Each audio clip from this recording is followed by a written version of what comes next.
The Bible states that at the beginning of the creation of the universe, God thoughtfully and ideally created earth to sustain life. After creating all living things, which we just talked about, his last and greatest creation was man. It's the Hebrew word Adam. And many of you are named Adam, or you know somebody named Adam. That is the very first man that was ever made. And it comes out of the Hebrew called to be red.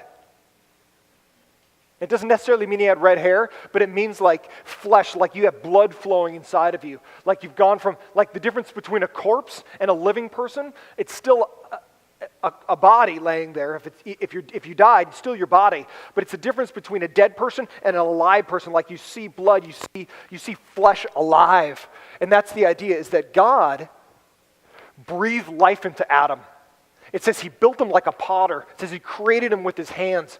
And it's this beautiful picture, like if you're a EMT and you go to an accident scene and somebody at work is like choking or dying and you need to give them CPR.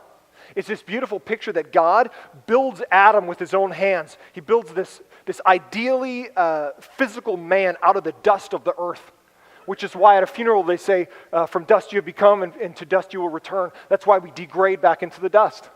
Because we are built from that same element.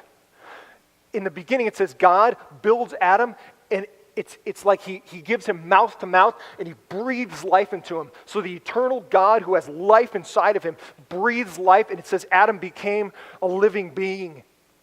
And it says he was red, like blood started coursing through him. Instead of the dust, the color of dust, he was now the color of flesh. Isn't that beautiful? It's a picture of the immaculate work of a perfect God creating in an ideal man, in an ideal setting. Truly Eden. When we think of the idyllic setting. He formed him from the dust, and Adam is a word play off of the word for earth in Hebrew, which is Adamah.